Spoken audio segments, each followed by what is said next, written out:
Ladies and gentlemen, boys and girls, welcome to the beautiful one, the only. Welcome to Raceface.Pro iRacing GT3 Pro Division. My name is Stephen Koenig, and welcome to the final race of the season here at the beautiful Spa-Francorchamps. We're in for an exciting race. It's going to be a grand cracker of a race, and with a very, very close championship set to be the front mark of our entire field.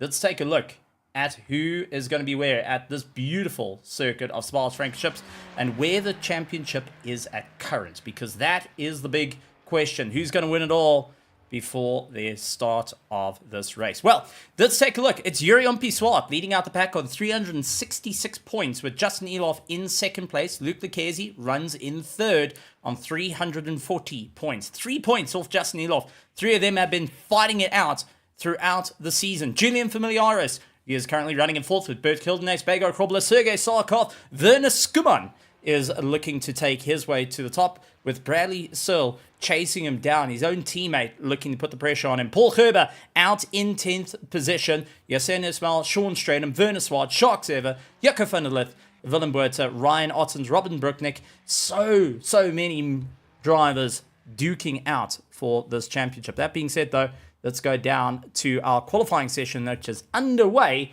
and out on the circuit currently looking to really put his way up is Julian Familiaris of Durant Motorsport in that beautiful Ford Mustang, looking to go and take the win here tonight, but going to feel the pressure from the rest of the field. We have got Nico Killerman out in the McLaren from the Jutex Works Sim Racing team, and we've got Noah Hendricks running a little bit further down. Keep an eye out on him. Been really quick. The asymmetric driver has not given up the fight. Gerald Ferree a little bit further back, looking to make his second debut here in the GT3s, and now looking to have a lot more of a climb. He did drive the BMW M2s with great success in last week. He's trying to carry it over in the Porsche this time around. Jacco van der Lith, our man, myth and legend for the Rhino Utility team, and part of our main sponsors here at Raceface.Pro. The Rhino Utility team have been working really hard on this Ferrari 296. Yasser is out there. Willem Buerta from the RDSA Esports looking to climb his way. Been very consistent in his drive, so don't count him out of any fight. Paul Gerber for Team Tryhard Racing will try and get a little bit more pace out of him. Werner Swart a little bit further down will be stepping up the pace along with Bert Gildenaes a little bit further down the pack. So drivers each trying to figure out what's going to be the working order for them. We have got Jacques Ever, also from the Rhino Utility team. Good to see him out there putting in some great laps. Bradley Searle for the Pandacity Esports looking to make his way through it all, and been working really hard on the car. Actually drove not too long ago, it was over the weekend, a GTP around Spa in a 3-hour race with Williams Esports. So good to see him out there. Yasin Ismail a little bit out on the circuit as well. We have got Werner Skuman, who puts in the quickest lap time of this current running, and he's hoping that it will carry his way through. So best lap time with a 2:18.154, immediately beaten out by Julian Familiaris. Bert Kildenaes puts a time in of 2:18.186 as he looks to try and get a little bit more. Very difficult to keep it on track here. Off tracks is something that is synonymous around Spa, especially as you go into Blanchemont, carry a little bit too much speed. Even up here, heading towards Eau Rouge, cutting the corner just at the top. This is the more modern layout that was scanned in last year, 2024, going into 2025, that was released. So it is a little bit of a new look, and most people aren't too familiar with it. So keep an eye on it. It's going to be an interesting one. And drivers are going to have to really contend with the hard work that has to be put in to maximize the laps here. Luke Lucchesi holds second place. Werner Swart in third. Justin Eloff, who has been on a run all season, now looking to try and fight it out for the championship. And it's going to be a race of note. What I am not seeing here is the likes of our championship leader, Yuri Swart, not on the grid. And that is going to open it up for the rest of the field to go and dominate. So keep an eye on it. It's going to be a lively one. It's going to be an interesting one. Yassine Ismail currently in 6th, Jacques Evans in 7th, Gerald Ferrari in 8th, 9th is Jaco van der Lith, trying to get some times in. And remember, they've only got 15 minutes to try and get this. But the big happening here at Raceface, especially for the final round, this is an 80-minute race. This is the longest race that they are doing this season to make an impact. Noah Hendricks out there, Paul Gerber, Nico Killerman, a couple of drivers have not put a time on the board. Bradley Searle, Willem Buerta, Bego Krobler, Werner Swart, and Yaz Samai. Justin Eloff down in 5th is calling it at the moment. He's going to have to try and figure out where he can pick up the pace. But Julian Familiaris on a good run. Bradley Searle up on his times. He's currently trying to move up through the order and he's got the fastest in Sector 4 time, but not able to carry it over into the final sector. Does move him into 6th place with a 2:18.3 to try and chase down his teammate Werner Skuman a little bit further up the pack. Bert Gildenace, who's currently running in 4th place, going to come across the line. Unfortunately, not able to improve. Jacques Saver, who's in 8th at the moment, will be next to come across the line and has definitely improved his time with a 2:18.6, but just not enough to make that impact. Nico Killerman puts time on the board, trying to get his pace up. Jaco van der Lith, who's out on track, he's in 10th at the moment. Sector 1, Sector 2, we're fine. Sector 3, a bit of a rough one. Let's see if he carried it over through the bus stop and just not able to improve as he comes across the line with 2:18.631. Time starting to taper off. Gerald Ferrari being one of those with a 2:19. Not the quickest time we've seen out there. Noah Hendricks, though, might be able to throw a spanner in the works. Sector 3, it's been fine. Sector 4, not even going to go for it. He's going to go for the pit lane, opting that he's going to rather wait it out. So currently, Julian Familiaris and Luke Lucchesi, the only cars to get in the 2:17s. They're hoping to really keep the pedal to the metal all the way through. Beyond them is all 2:18s, which is incredibly quick from all the drivers trying to improve, trying to get that little bit more pace. Werner Swart up in Sector 1 and Sector 2 on his personal best. Can he keep it through 3 and 4 to put a time on the board? Currently lying at the back of the field.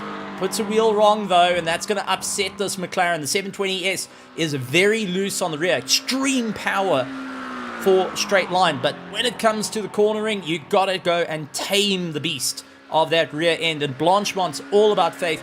Mechanical and aero grip coming into play. Low amount of aero on these cars, especially for the likes of Spa. They prefer to run them a little bit lower, try and get that pace all the way through and see where it comes out. Tierna Sportser jumping out in the virtual grandstands. Good to see one of our ACC drivers, actually a very quick ACC driver, going and saying, go Pandassi, supporting both Bradley and the likes of Werner Skuman. But Werner Swart puts in a 12th place for the Altered Carbon Racing McLaren. Good to see him out there having a good go. Yasamai, Bego Krobler, they are not setting a time on the board.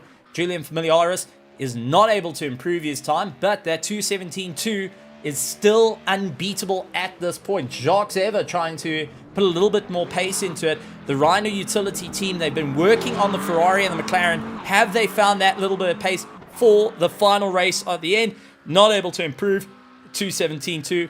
And he gets a 2:18.4, lying in 7th place yet again. Luke Lucchesi, on the other hand, absolute cracker. Sector 1, Sector 2, Sector 3 is good. Needs to be at 2:17.2. Currently with a 2:09. Can he go and pick up the pace? He's really hammering it now. The 00 RDSA Esports Porsche of Luke Lucchesi puts the hammer down, comes across the line and just loses it through bus stop. He is 0.5 of a second slower on that time. Didn't quite able to get it sorted out. We'll have to wait yet again for another lap to get it done. They got 5 minutes to do it. It's no backing out now. It's everything for these drivers. Yassine Ismail, next one to come through. A former Pandassi driver, might I add, currently going through.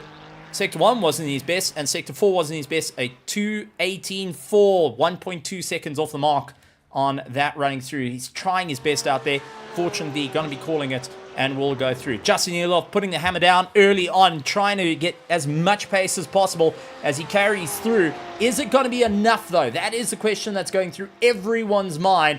Will he have enough in the tank to try and battle it out? Comes through Blanchemont, heading towards the bus stop, giving it everything he's got. He's going to have to brake just after the white line here. It will go button down on its nose, in through the right-hander, in through the left, quick onto the power, allow that rotation to come in and really carry the momentum down. And Justin Eloff goes and gets himself across the line, still in 5th place, jumping up to 3rd with a 2:17.8. But keep an eye on Willem Buerta. We haven't spoken about him too much at the moment, but Sector 1, Sector 2 is his personal best. But Sector 3 was the fastest of all the cars. He is down, hasn't put a time on the board. This may be an opportunity for him to put himself into the top 5. Comes around the corner, gets himself on the gas. Will the Porsche settle in? Yes, it looks like it's a little bit better. Will come across the line, puts a time on the board, and he jumps up to 12th position. The 2:19.0. There's still some time left in that car, I do believe. Julian Familiaris stays in pit lane. He's going to wait it out, but Luke Lucchesi looking to dethrone at the moment. Remember, the fight for the championship. Luke Lucchesi, Justin Eloff, and Julian Familiaris, because Yuri Umpi-Swart is not here. He's not here for the race. He's not here to defend it. He is hoping he's got enough points come the end of the race that he will be able to protect himself in it. Well, that being said, drivers are not doing that. Noah Hendricks fastest through Sector 1. That's very impressive. Sector 3 was his personal best. Sector 2, unfortunately, down. Luke Lucchesi comes across the board. Lost it through bus stop, though. That second little bit, just not able to get the momentum. 2:17.749. Very, very quick time. Very close to his original time, but just not able to put the power down that little bit closer. Justin Eloff still out on circuit. Werner Skuman here comes Werner Skuman across the line. Not able to improve. All sectors down.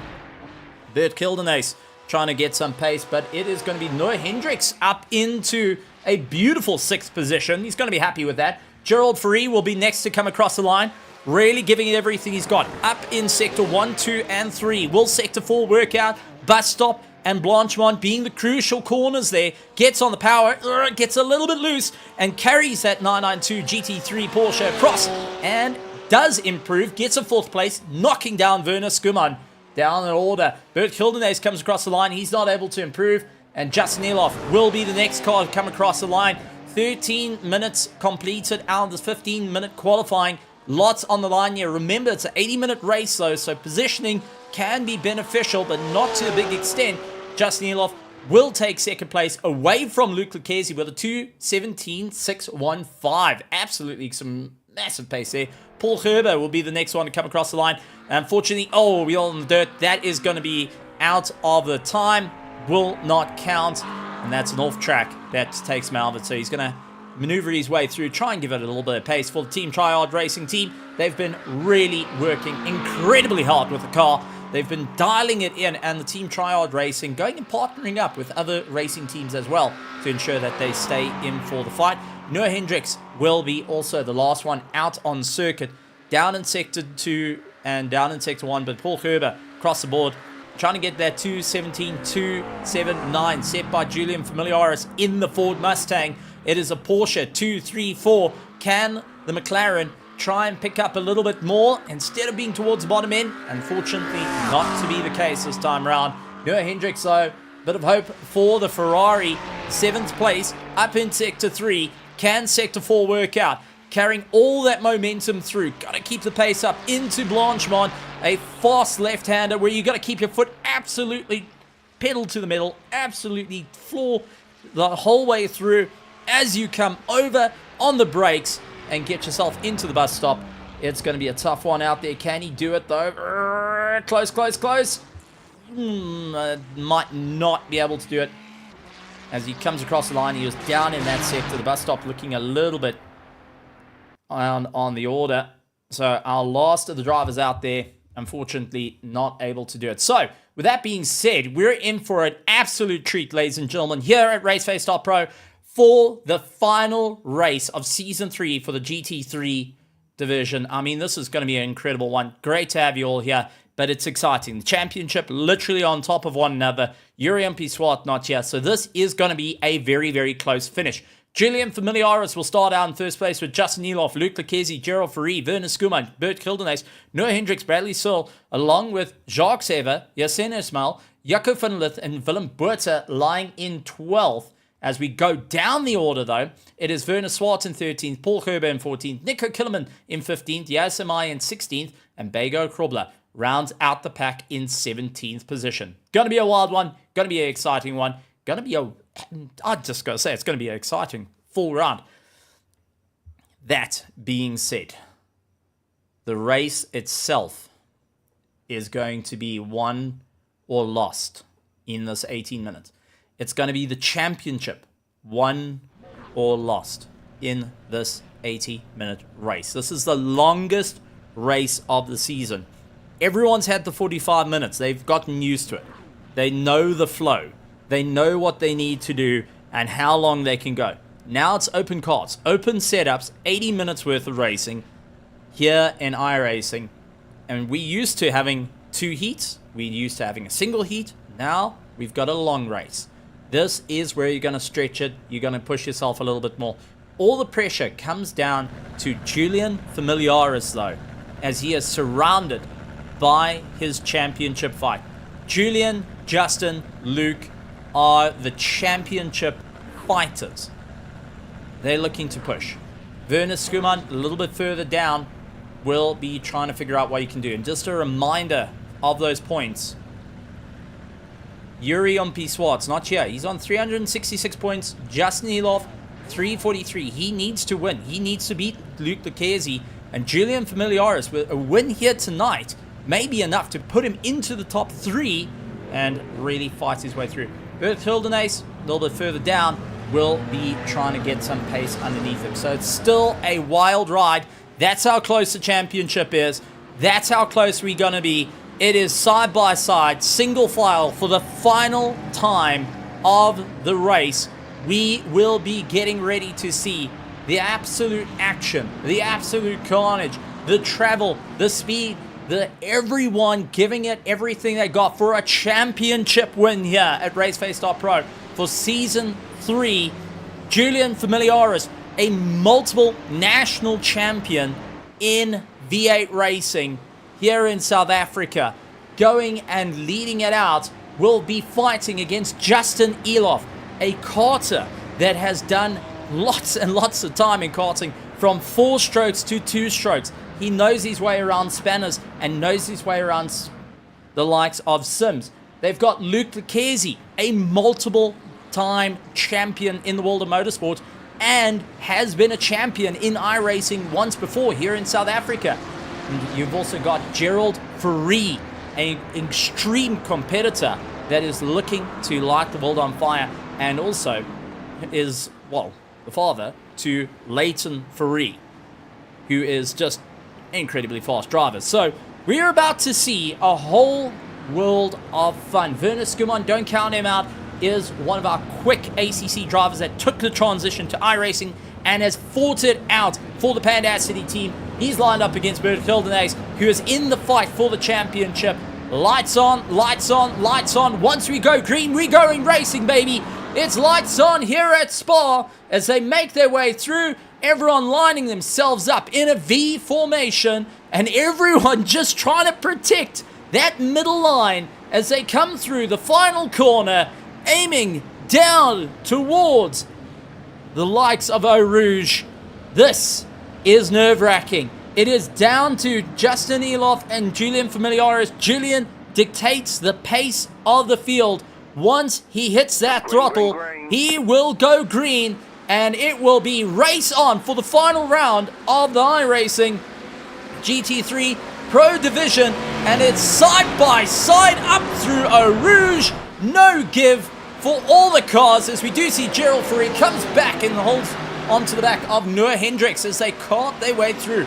It is still nose to tail, Luke Lucchese onto the back of Justin Elof. Werner Skuman feeling the pressure from Gerald Ferree. Noah Hendricks going to protect that inside line and try go late on the anchors. Swings it in on the inside. Gets the pass done and dusted. Gerald Ferree trying to have a go.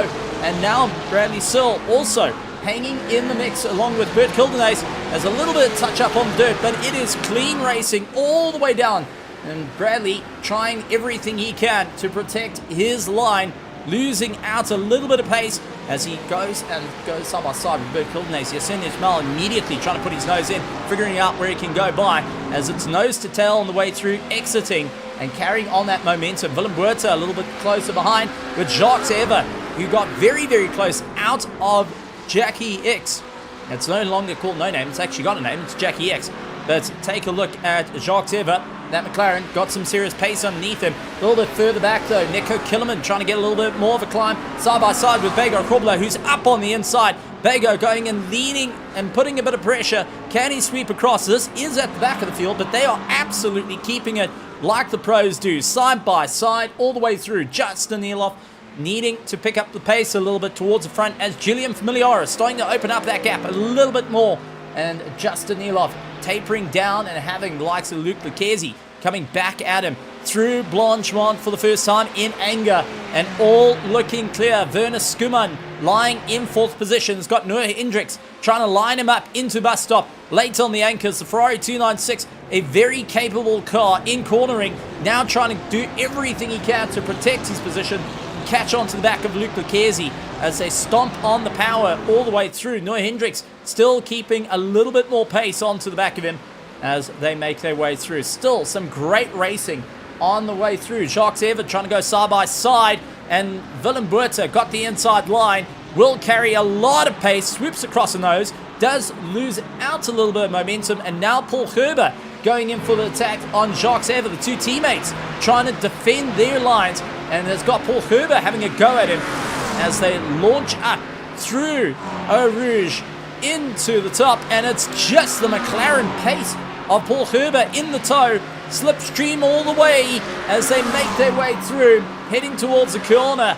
It is going to be just a dogfight. It does look like Jakob Finler's going to try guard that inside. He's lost out a little bit of momentum. Paul Gerber goes and just able to swing it back after a little bit of loss of time there. Werner Skuman has got Noah Hendricks onto the back of him while he chases down Luc Lucchesi. Bradley still managing to get a pass done, but it is still some clean racing on the way through. Great to see the drivers really going and putting the hammer down. Yassine Ishmael, Gerald Ferree having a go, and they got Jakob van Lith and Willem Buerta as there was a little bit of loss of traction there. Willem Buerta now feeling Paul Gerber all over the back of him as well, hunting down Paul up on the inside through Pouan. Couldn't quite get the drive and will have to wait yet another corner to try and go back on the attack. He will have a loss of drive though, and that's going to be perfect for Jacques Evert. He defends that inside line though. Jacques Evert trying to go around the outside, could not get it all hooked in. We'll have to wait that little bit longer, and will try and force a mistake as we do see cars slowly touching dirt. Ooh, like Bego Krobler there, going into the dirt a little bit more as he tries to chase down Werner Swart just ahead of him.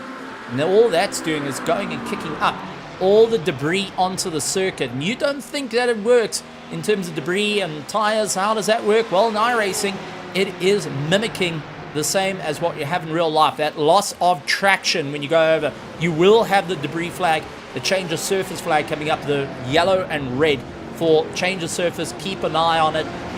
It will cause a bit of a problem. And also, if you push way too hard, that loss of traction, you will go and fall apart. It's going to be a monster run. Werner Skuman trying to keep on to the back of Luc Lucchesi on the way through as they carry on the bit of momentum. The Macca, I've got to say, one of those pretty cars.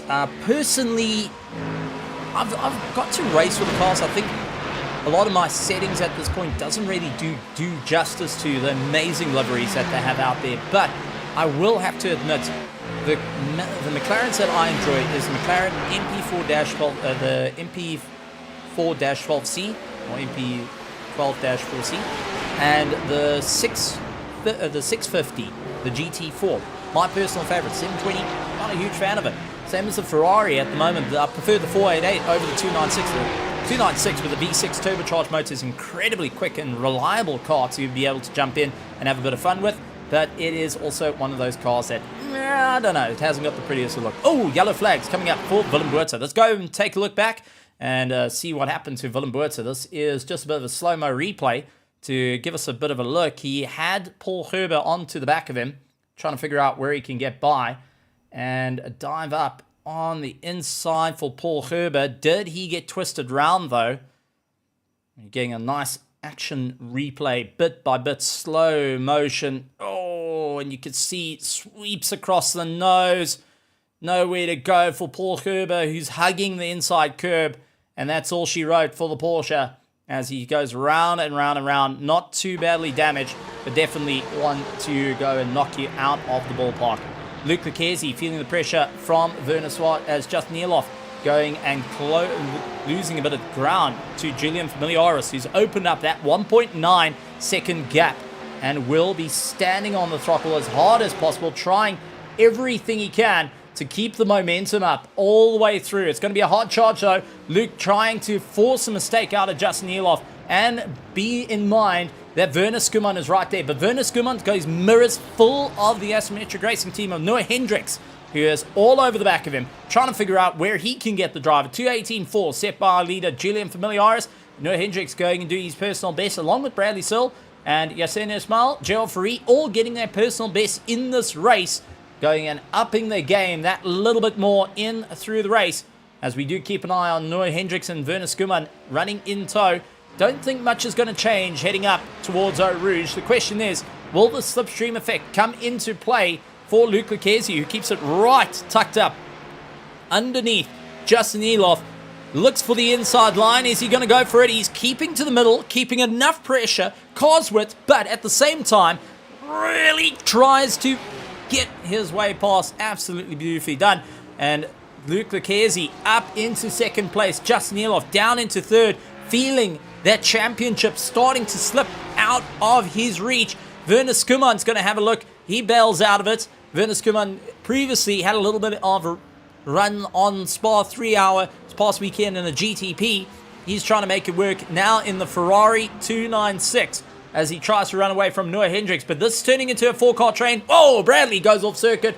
And Bert Hildenay says thank you very much on that run. He's going to have a great drive. Oh, no, cross the nose. That, unfortunately, looks like it's Yassine Ismail, who tried getting in between the middle of them, got squeezed, and turned into the wall. Big impact on the nose of his car, and now will be going and trying to figure out how he can drive with that little bit of damage. But it is Bert Kildenace who is ahead of Bradley Sill after that bit of a hair-raising moment between them, and now will be trying to figure out, Yassine trying everything he can, will have that bit of aero damage to his car. Will it be the same onto the rear of the Porsche of Bert Kildenace, or will it be the same of likes of Bradley, who's got a bit of damage to the front end of his car after having a bit of a squeezing moment, a bit of a sandwich coming in there. Werner Skuman, if he gets pace here and gets past Justin Eloff, this is hook, line, sinker, game over for the championship. Justin trying to go a little bit late into the braking zone. Hook round, and wow, Werner Skuman right underneath the rear bumper, and looks like Bert Kildenace side by side with Bradley, who tries to make his way through. Bus stop on the power. Bert Kildenace getting a poor exit. Gerald Ferry now getting in the tow. Gerald has an opportunity to try and see these two lose momentum and dive them up at the top of Eau Rouge. He keeps an eye. Side by side they go. Kildenace and Bradley going and doing a phenomenal job out there, but they are still willing to push it all the way through. Ferrari versus Porsche. It is going to be a wild one. Straight up through Eau Rouge, and it does look like Bradley's got a bit of momentum up towards the top, trying to carry as much as he can, keeping as close as he can to the back of that car. Absolutely monstrous run. Bradley trying to eye out the corner, see if he's going to be able to make a momentum change here. So we jump on board. He looked for the inside. He's leaning to protect, but he's also just trying to eye out. Is it going to be enough to get a pass through as he makes his way through the corners? Can't really get the power down as early as he would like, and will have to wait it out yet a little bit longer on the course.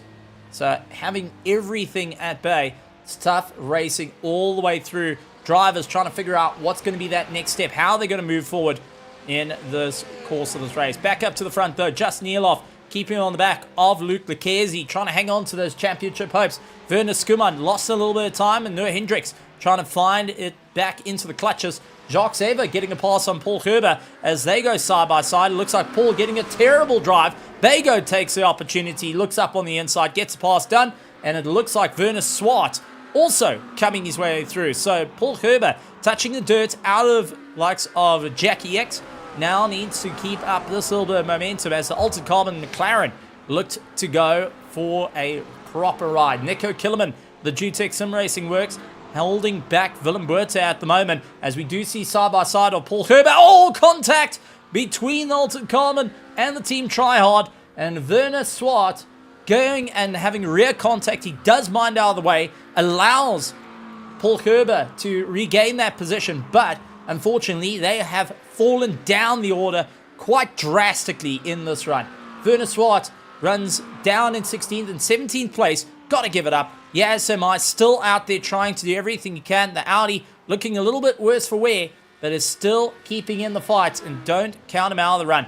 Back up towards the sharp end of the field, and is Werner Skuman, Noah Hendricks, Bert Kildenace, all trying to carry on, but it's Noah Hendricks, Werner Skuman, and Justin Eloff that's our train here. Luke Lucchesi just in front of it, trying to run away as quick as he can. So Justin Eloff now feeling that pressure. Werner Skuman is a little bit of a tough cause here.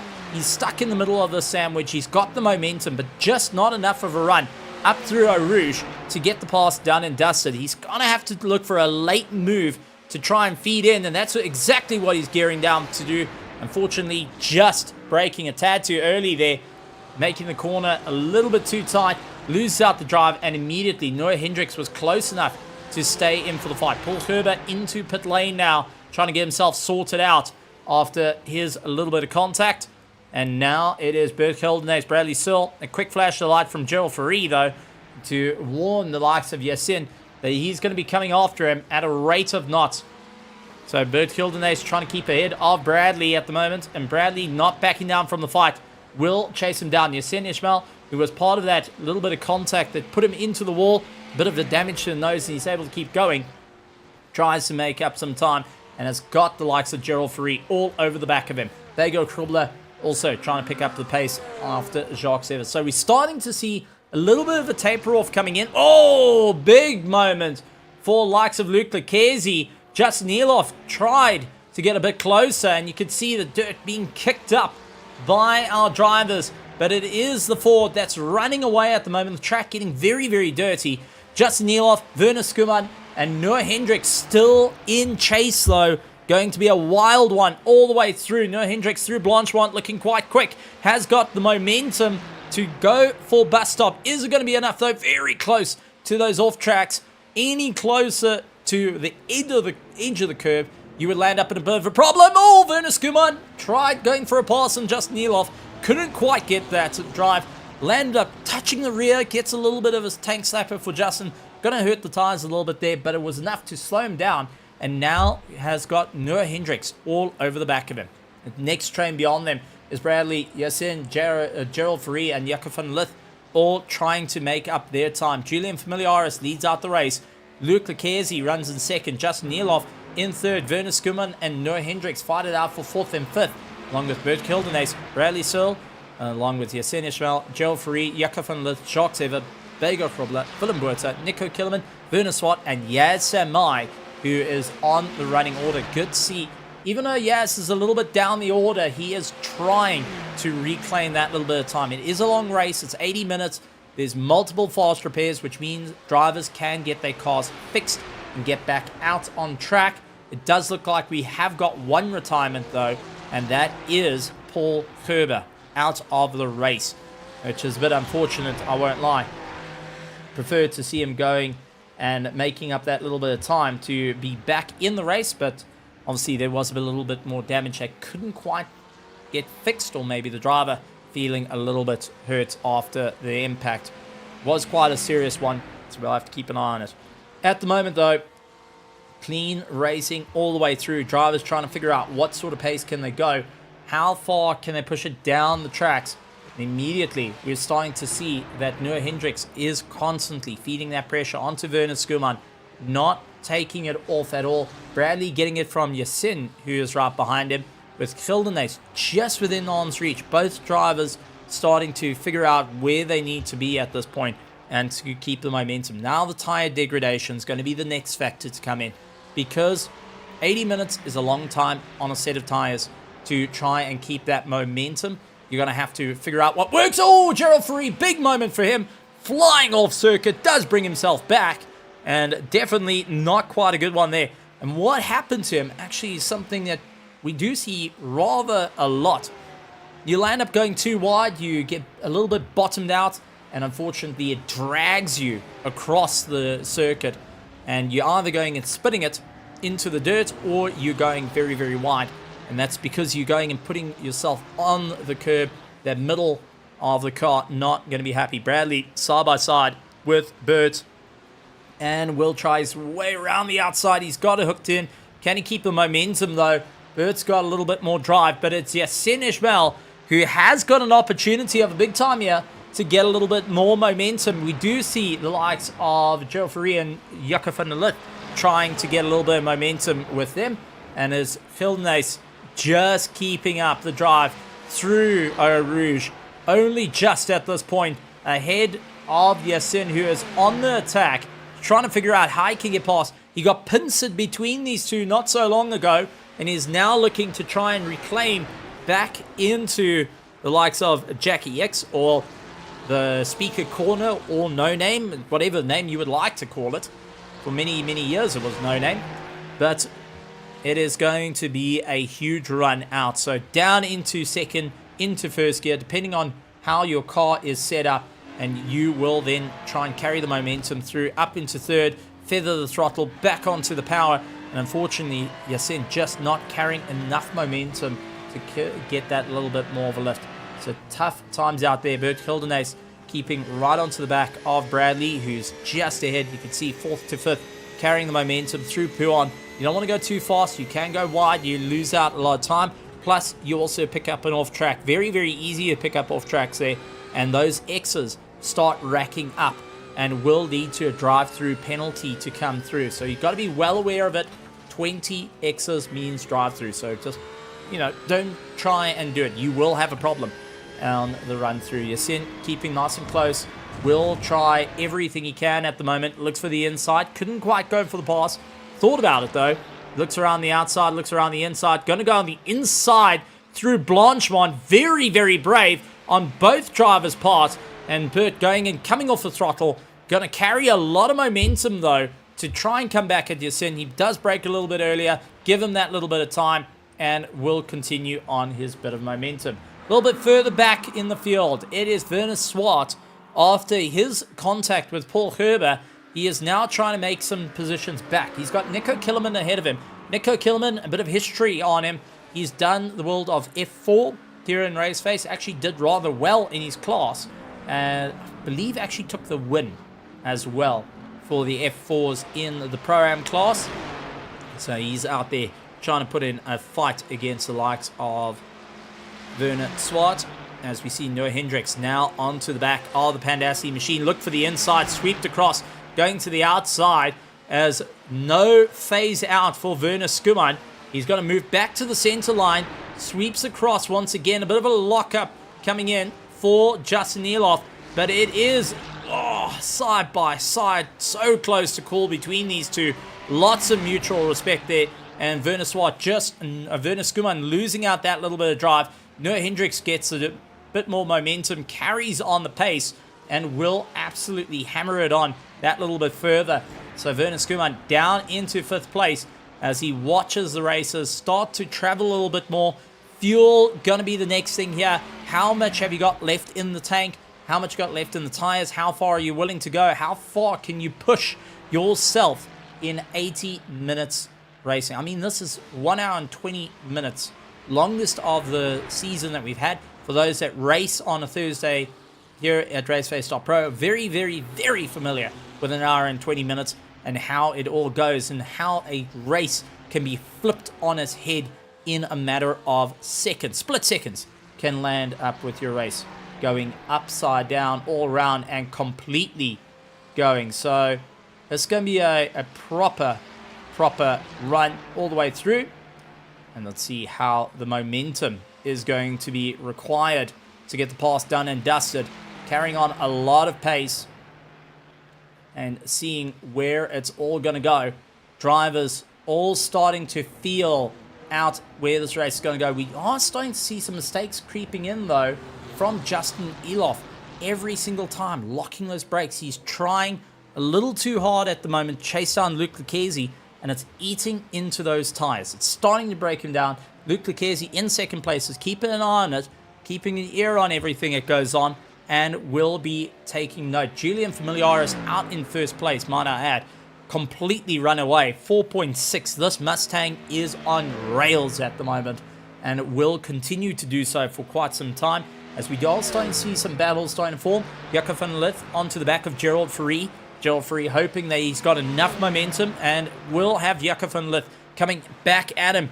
Looking left, looking right, up through Eau Rouge, Radion, and now just chasing down in the straight he goes, and it looks like Jaco just not having enough in the tank to keep that momentum. Yassine Ismail getting a little bit of a fight between himself and Bradley, who's switching all around him at the moment. We're starting to see little micro battles throughout the field, much like Noah Hendricks and Werner Skuman, and Werner Swart now catching up to Willem Botha, trying to make up some time during the course of this race. McLaren up on the inside, will have Botha on the left-hand side. He's on the outside. Little bit of momentum, tries to close up that gap, not able to do so, lose out a bit of momentum, guns for the turn.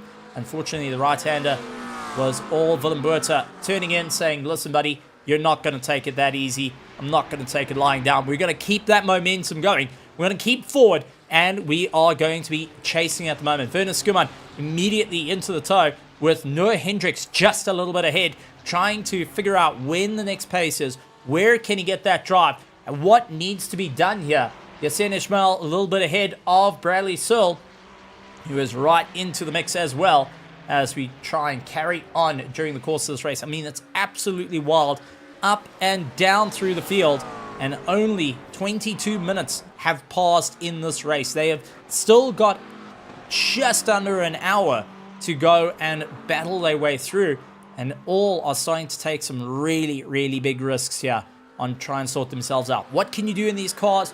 Try and help out with saving fuel, lift, coast, short shifting, don't go right into the rev range, but also you can change your throttle linear, your throttle curve.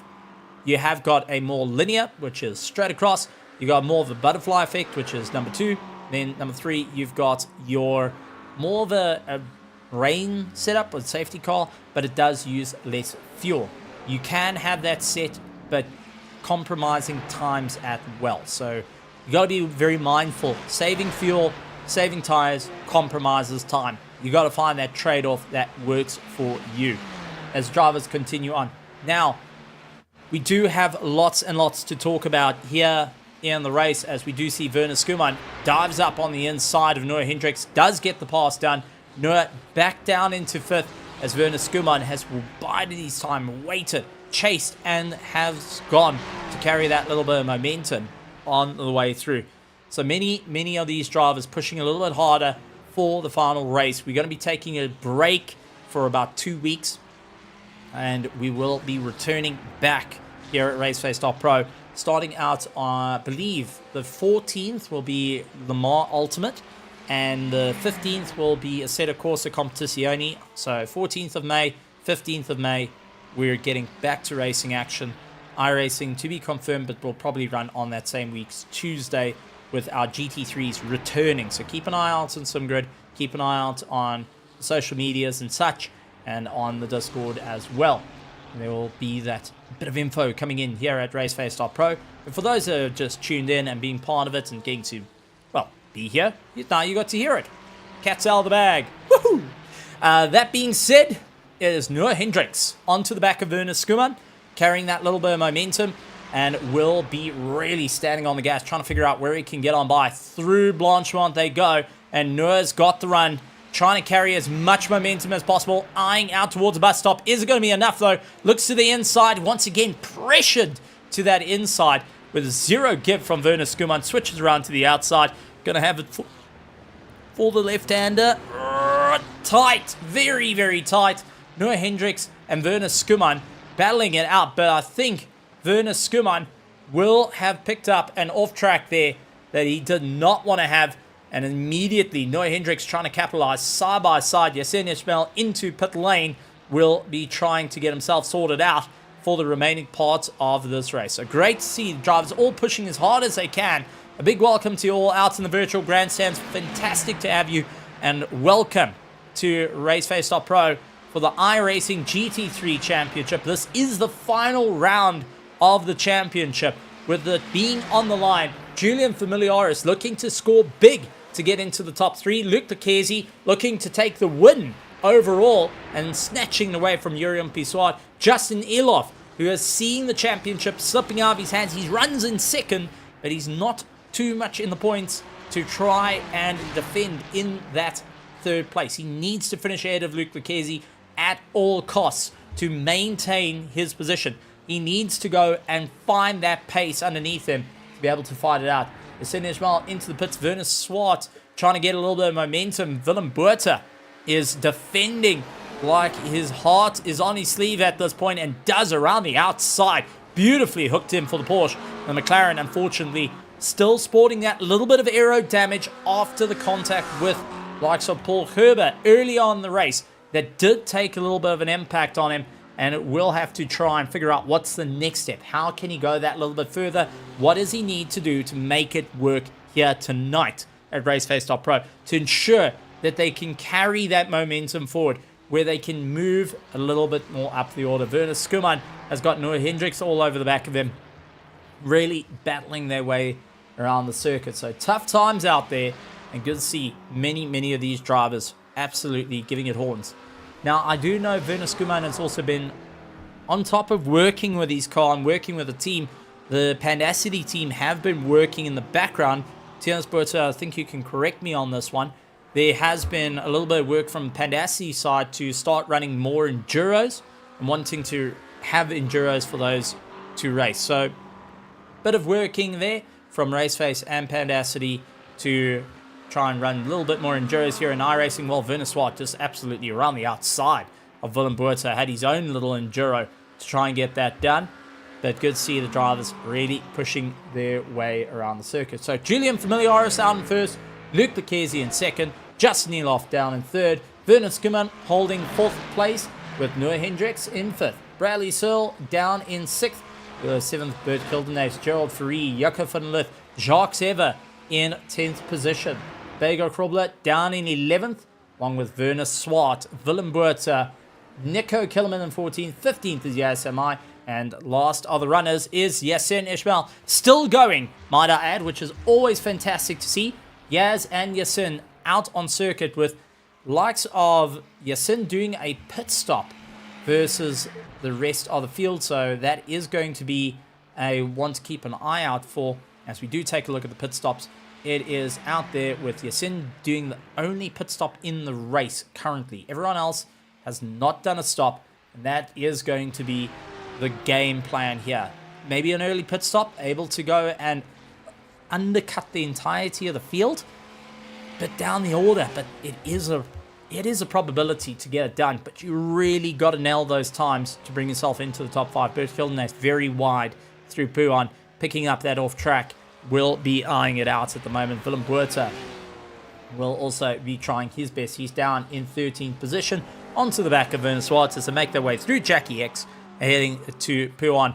Absolutely flat out running for the teams as they try and pick up the pace. A lot of communication back and forward will be amongst the drivers, trying to figure out what's going to be the right idea here, who's going to be able to get that momentum, and where is it all going to end up? Well, only time can tell here in Spa for the final race of the season, and everyone trying to get that little bit more pace underneath them, hoping that it can all work out in the running pack. So great to see so many drivers staying in for the fight.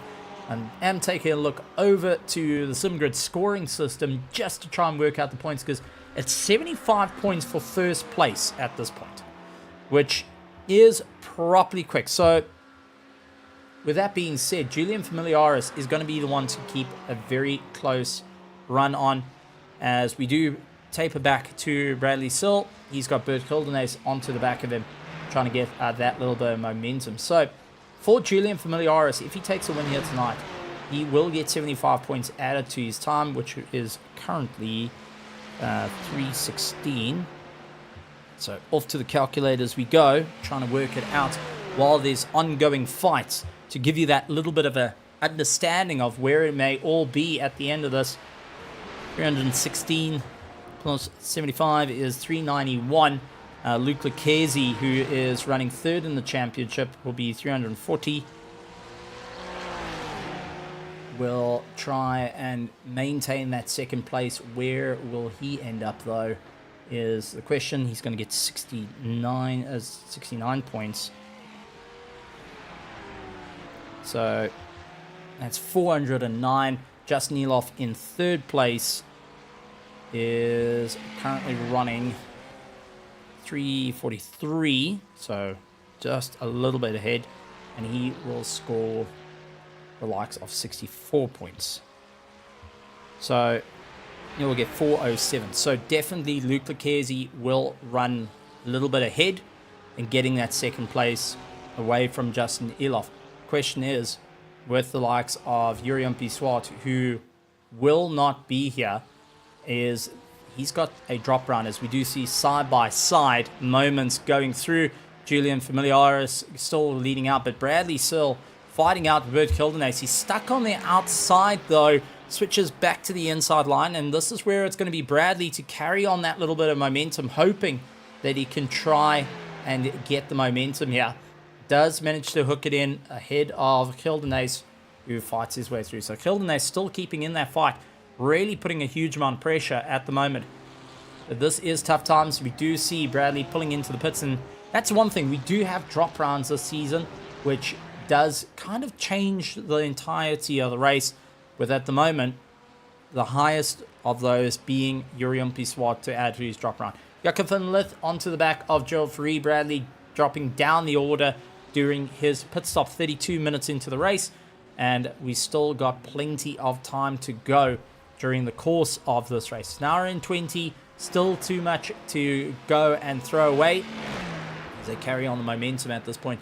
Jakob van Lith on the way through, tries to carry as much momentum, and Jaco hoping that he's got enough in the tank to battle his way through up against Gerald Fourie, who's keeping it pretty consistent. He's down 3 positions from where he started and needing to pick up, where Jaco's actually up 3 from where he started. So definitely a big race for him there, as Bradley does leave pit lane and will be, sorry, he's put it in his box, there we go. Will be leaving pit lane, and will he come out ahead of Yasin Ismail? Here's Yasin coming around bus stop at the moment, and Yasin going and make his way through. He has got the leader on the back of him as well, so do expect to see Julian Familiaris hoping to make very quick work of him.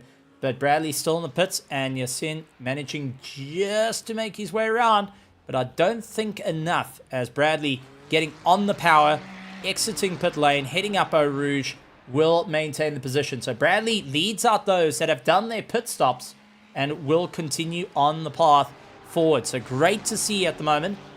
Oh, touch of the dirt there for Gerald Fourie. Beautiful save.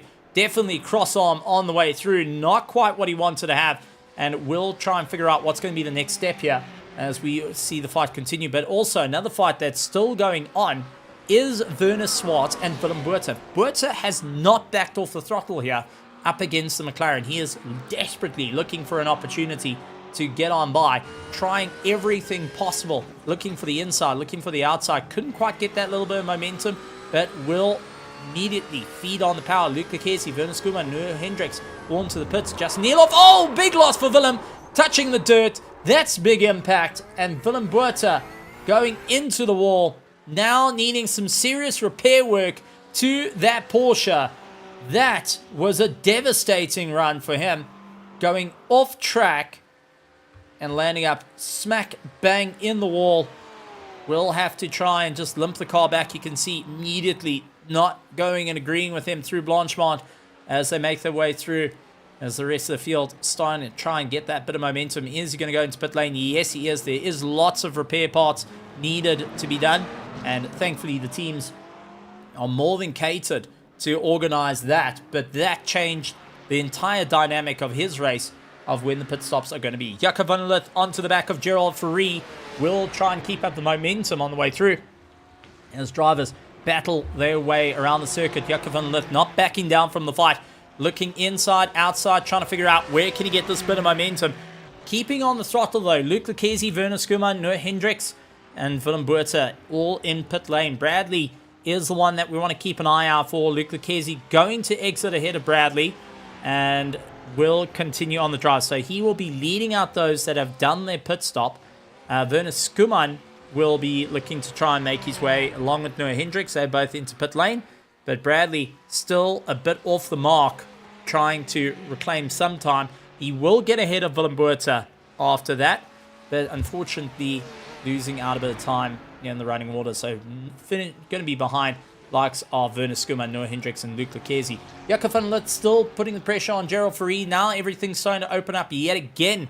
The drivers are looking to try and get a little bit more momentum, as we do see that Buerta coming out of pit lane.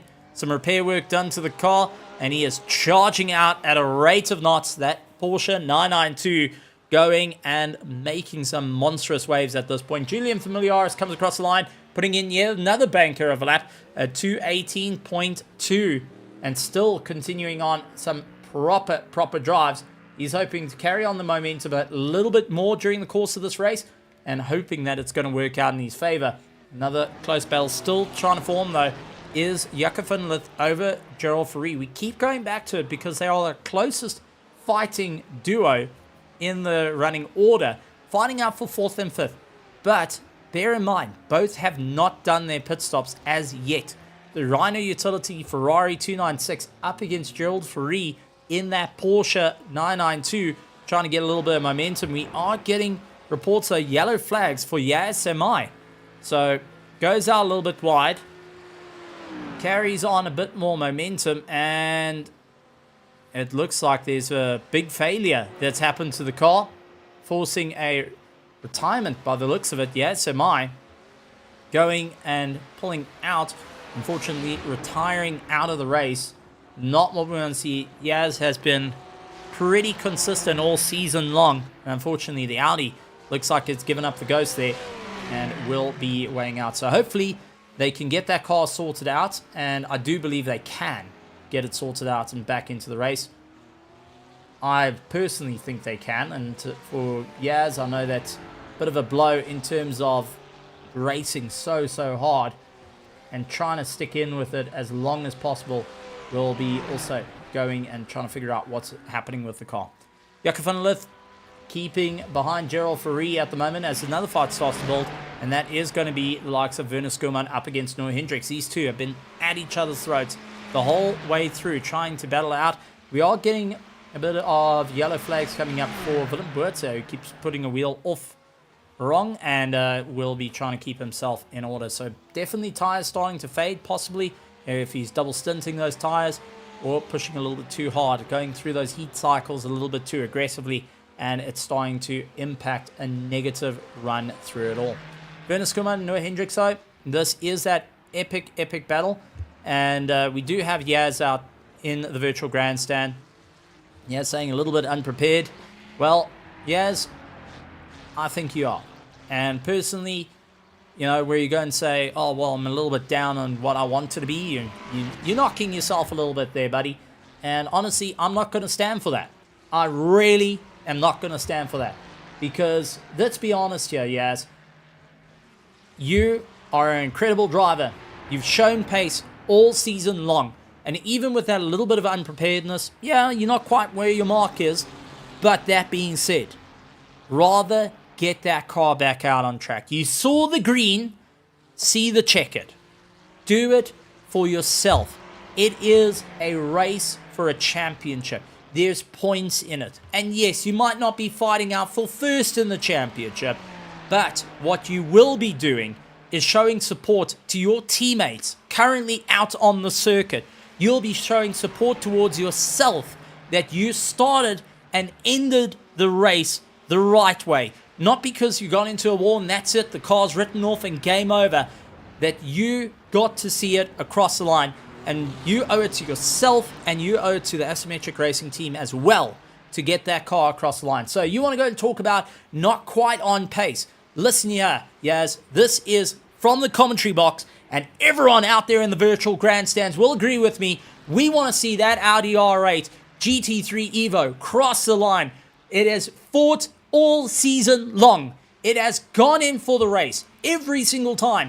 There has been hard work in the background. You have done race after race after race. Yes, it might not have been practicing for this, but you have owed it to yourself. And much like the drivers out here, like Noah Hendricks, who has fighting his heart out up against the Pandacity monster of Werner Skuman. You owe it to them to get across the line and have the asymmetric racing team do what needs to be done, finishing what they started. This is the final race of the season, so Yaz, and this goes out to the likes of Paul Gerber as well, get your backsides back in the car, get zipped up, get buckled in, put those helmets on, and get chasing out for the final round of Season 3. You've done it, you've gotten this far, see it through to the end, and if not, well, you only have yourself to blame on this one. And I honestly think that everyone has got confidence in every single one of these drivers, whether it's Pro, Pro-Am, all of it. We want to see those cars come across the line and do everything they can. From green to checkered. That's what we want to see. That's the drivers we want to see. That's the racing I want to talk about. So that is my challenge to you. That is our challenge. Everyone in the virtual grandstands, in the virtual commentary box, to the drivers. Make sure you see it through to the end. And Yaz, don't knock yourself the way you're doing there. That's not on. You're better than this. Leaving out there.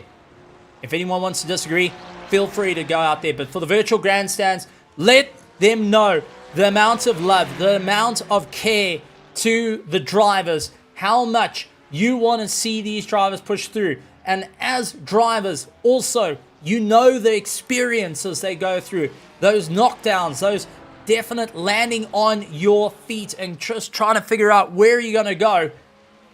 Well, this is the challenge. So show some love out there to the drivers who are pouring their hearts out here tonight in this incredible race. It is a long one.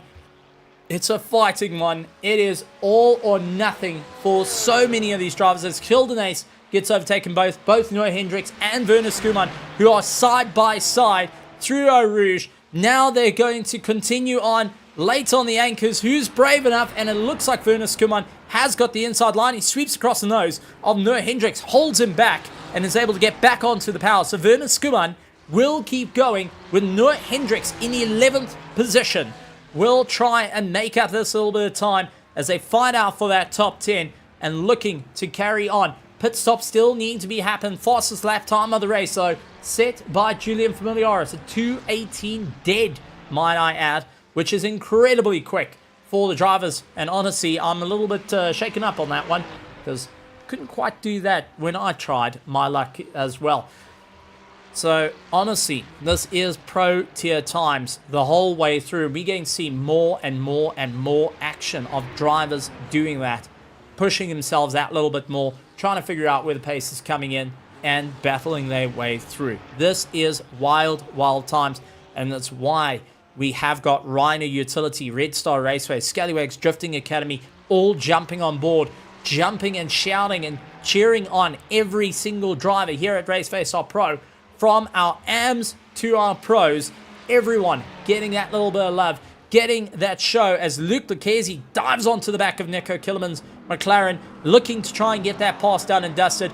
Luke Lucchese leading out those that have done the pit stop. Immediately, Nico Killerman's going to go and give the little bit of a line. Doesn't want to argue too much as he doesn't want to lose that little bit of pace. Nico Killerman will open up for Luke Lucchese, but is now going to utilize the slipstream to carry him through, saving fuel, saving tires, and continuing on the hard drive.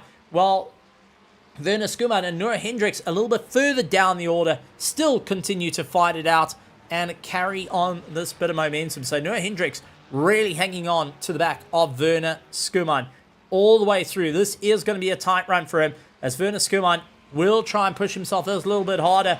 Noah Hendricks constantly on the back of him. 0.3 of a second, carries up the hill, jumping across 0.2 of a second, really putting on the power, doing everything he can, hanging on for dear life, gaining. He's going to have to go to the left-hand side. He's going to try, just keep it, late dive to the outside, swings it across. Unfortunately, not going to have enough momentum to go for the undercut through the chicanes, and will have to be a little bit more patient. Next option is going to be heading into Jackie X.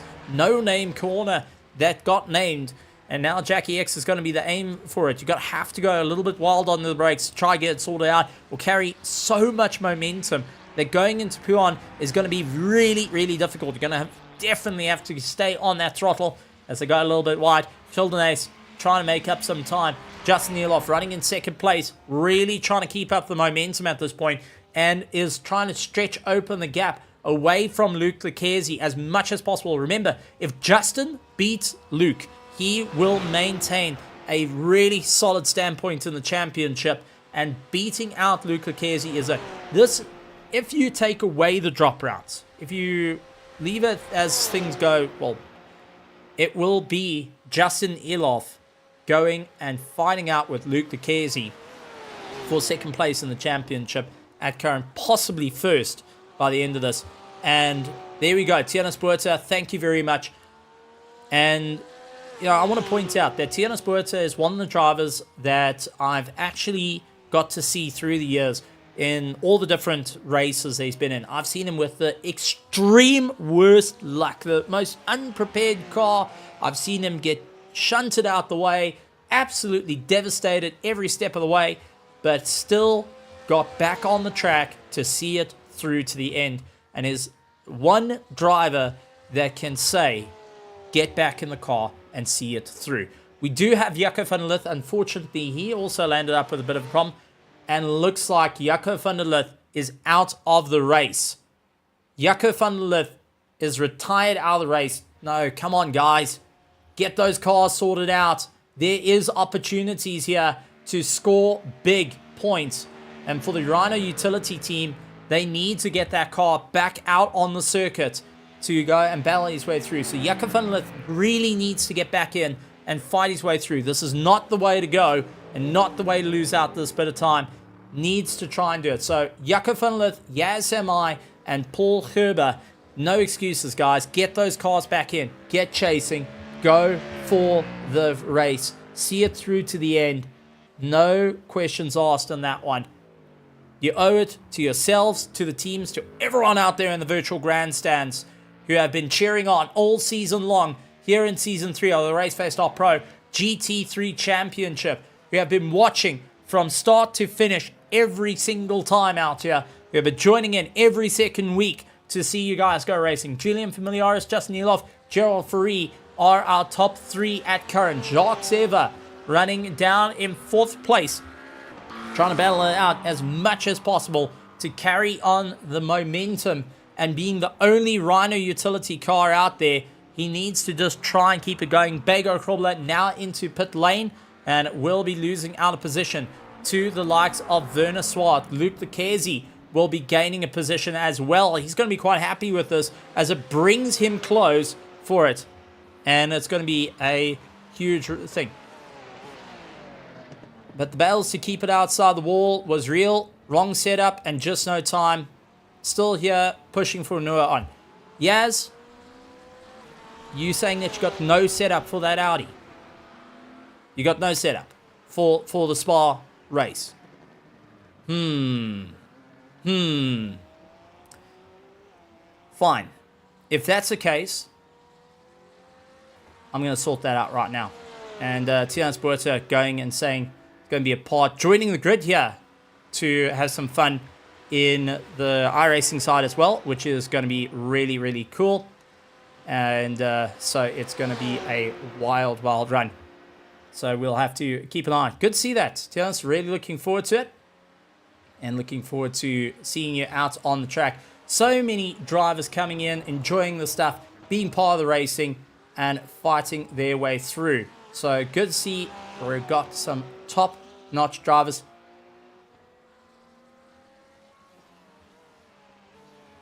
Well, yes, to answer that question then, you don't need the fastest setup. Slap on a medium downforce. Fix setup, go for it. You have got a couple of minutes to go. It's, what, 30 minutes? 30-minute race. You fix setup, a little bit of fuel added in, go racing. No excuses. Get the car out there. We want to see you going. Same as Jaco van der Lith. We want to see you guys going and battling out. I know you're supporting. And I know that you are cheering on. But go for it, Yaz. Don't give up. See it through to the end. Checkered flag. That's what you need to go and see for the team. Do it for yourself. Do it for the team. That is my thoughts to it. No, it is fighting it all the way through, but really, we want to see those sort of drives coming in. And I'm sure everyone out here in the virtual grandstand, whether they're here live or watching it in the future, will say the exact same thing. Yes, am I. Finish this race. Cheer it on. Get it through. Get that car across the line. Being the only Audi in the field, this means that you have nothing left to lose. Send it across. I want to see that fastest lap time being set. And that means that you got to go and push it. You're telling me that you got to set up. Go for it. Send it. Do it. Everything you can as they make their way around. So that's my challenge. Jacques Ever into the pits. Werner Swart will get 4th place. And now this is where it's starting to get interesting because Luc Leclerc will gain a position as well. Julian Familiaris, Justin Eloff, Gerald Ferrari all needing to pit. Werner Swart needing to pit. Luc Leclerc, however, leads out those that have pitted and will be making up some time. Nico Killerman gaining some drive as he makes his way through. This is going to be a proper run for him. Werner Skuman up into 7th place, has dropped Noah Hendricks down the order. Going to be happy on that one with Bert Hildenay slowly closing up in the Porsche. And we have got Jacques Ever, Bradley Sill, Yasin Ishmael, Beggar Krobler, Willem Buerta now into pit lane as well, trying to battle his way through. So good to see drivers still pushing as hard as they can. I do, however, want to see the 3 cars, the Ferrari, the Audi, and the McLaren, Jaco van Lith, Yasser and Paul Gerber, to return back out onto the track to see it through to the end with just under 30 minutes to go of this incredible race here at Spa for the iRacing GT3 Championship Season 3. It's the final round of a championship, and I personally won't like to see a DNF on my record knowing that I had an opportunity to finish this race. So that's where it goes in. Rather see it through.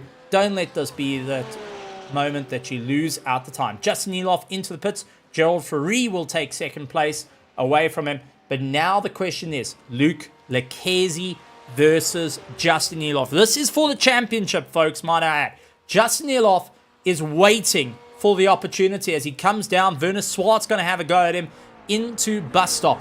He's going to get the pass done and dusted. Here comes Luc Leclerc through Blanchemont, heading to bus stop. Justin Eloff is now stopped, geared, waiting, up, tires off, tires on, fuel in. Will it be enough? He's right at the end of pit lane. He's going to have to drop it into gear and get going as fast as he can here.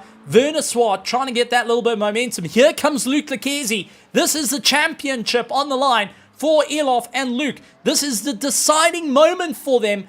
And it is Justin Eloff dropping out, loses Werner Swart, gets on the gas, chasing up the hill he goes. And Luc Leclerc trying to make up that time, but will come in behind Justin Eloff. He will have the momentum to chase him through. But so far, Justin Eloff keeps his championship hopes alive, charging his way through. Luc Leclerc, running a little bit lower, is now seeing that Porsche right in front. The undercut didn't work out, and he is absolutely going to be on the button here. Luc Leclerc is going to be cheering on. The entire Leclerc family, I can tell you, are sitting there at home cheering on from the virtual grandstands. They are going and shouting to the rooftops of go, go, go. This is a major run for him to go and improve, to make it work, to be on the throttle the whole way through. Will it be enough? Luc Leclerc has it all on the line. Julian Familiaris finally pulling into the pits. The V8 finally needing some fuel, and that little horse needing to slow down. Gerald Ferrari will be the next one, but has he got enough left in the tank to do yet another lap, or is he going to pull in the pits? His lights coming on. He dives into the pits. So lights are coming on. It's starting to get a little bit tricky out there. The shadows starting to move around a little bit and causing brake markers to be a little bit more difficult to search around the course. And Werner Swart will be the next one to get into the pits. But the fight behind them, Justin Eloff, Luc Leclerc, I don't think they'll catch up to Julian Familiaris. But Gerald 3 might be in a little bit of trouble here, along with Werner Swart, as they do their pit stop to get it done and dusted. Diving in towards the pits, Werner Swart will be into the pits. Justin Eloff will be making up at a time. Luke Leclerc right onto the back of him. But take a look, it is Gildenace on a run of note, who's got Noah Hendricks just ahead of him, chasing down in the tow, battling through the likes of Blanchemont, and now just really giving it horns at the moment. Gildenace doing everything he can, heading into bus stop, late onto the anchors, down the gears he goes into first, swinging to the left, up into second, and really hammer down to try and get the momentum up against Noah Hendricks, who is going to be battling it out, keeping that turbo absolutely spooled to the max in that V6, and will be battling his way through. Gerald Free, Werner Swart, all pulling into the pits. Werner Skuman will be gaining in a couple of positions as he makes his way through. It looks like he's not going to get Gerald Free, though. Gerald has done enough to hold fourth place at current and will be hoping to do a little bit more than that. Noah Hendricks and Gildenace going to make their way around. Gerald Free is going to be happy with his position, absolutely pushing as hard as he can, and will be trying to make up some time here. Nico Killerman into the pit lane. Werner Swart coming out of pits. Bego Krubler up into 11th. As it's all starting to taper, it's all starting to change around, and it's going to be a bit of a wild run at the moment. Gildenace looking for the inside of Noah Hendricks and is doing everything he can to defend that position. Will be absolutely charging after it, trying to figure out what's going to be the next step here, and will it be enough to carry the momentum all the way through into this final running order of it. And the fight for second place in the championship, as the drop rounds stand, Justin Eloff and Luke Lecchese are fighting it out for second in the championship. Julian Familiaris will be moving up into third come the order of it, so he's going to be very, very close to the two of them. Well, I think doing some math, he might be able to hook in third. No, at current he won't be able to hook in third. So he will be very, very close, but unfortunately a little bit too far off. Sorry, math is definitely going to be a interesting strong suit to have at some point. Staying school kids, definitely what you need to know.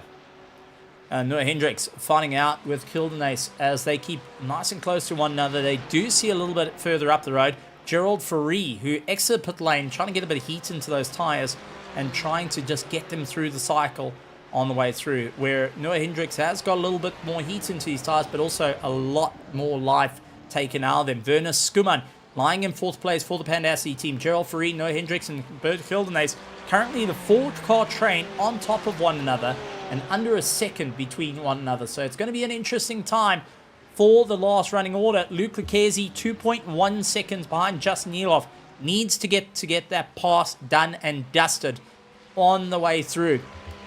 It is going to be the last of the runners as we head into the final, just under the final 20 minutes of this race here at the beautiful Spa-Francorchamps out in Belgium. And all the drivers trying to figure out what is going to be the best opportunity. Where can they get this pass done?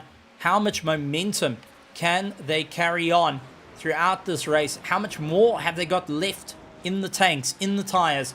And how much have they got more left in themselves as well to take that breath, to take that move, to find that extra tenth of a second?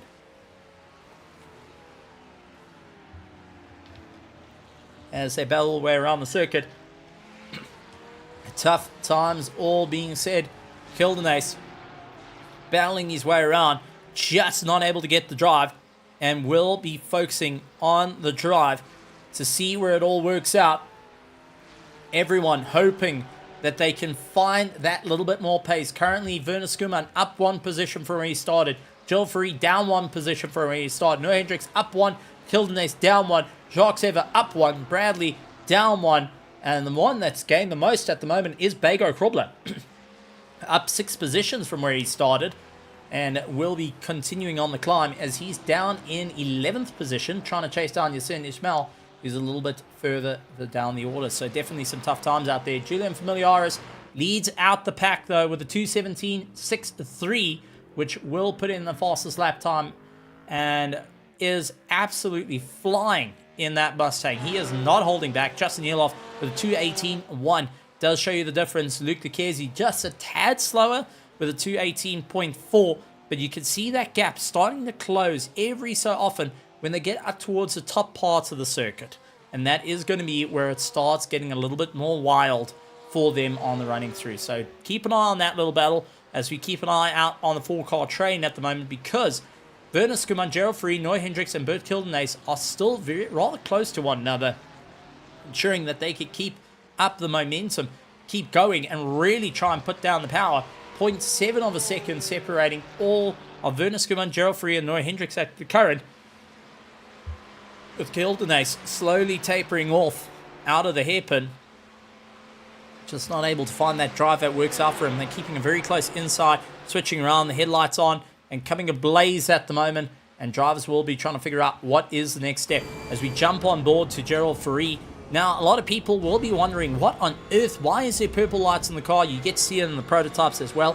Well, that is actually to help out with sight. That's to help out with your eyes, to try and take away some of that epic flash. Have you ever spent time driving around in your road car and you land up having someone with the brights in your mirrors and your eyes are just start burning?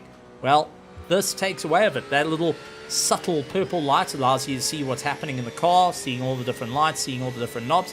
So you do have a low light that's in the car at all times, and also it does take away some of the strain from bright LEDs coming at you at a rate of knots.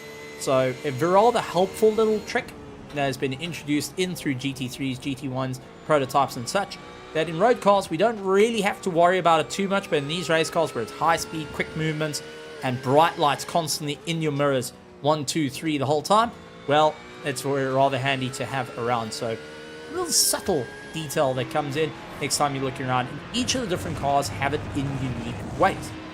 Some of the prototypes have it facing forward into their dash, so they're able to see the steering wheel, they're able to see what's going on, and at the same time, that slight little bit of reflection back does help out with the eyes, where others have it more pointed down towards the entirety of the cockpit on the inside. The Ferraris doing a lot of that. Porsches as well tend to try and keep that.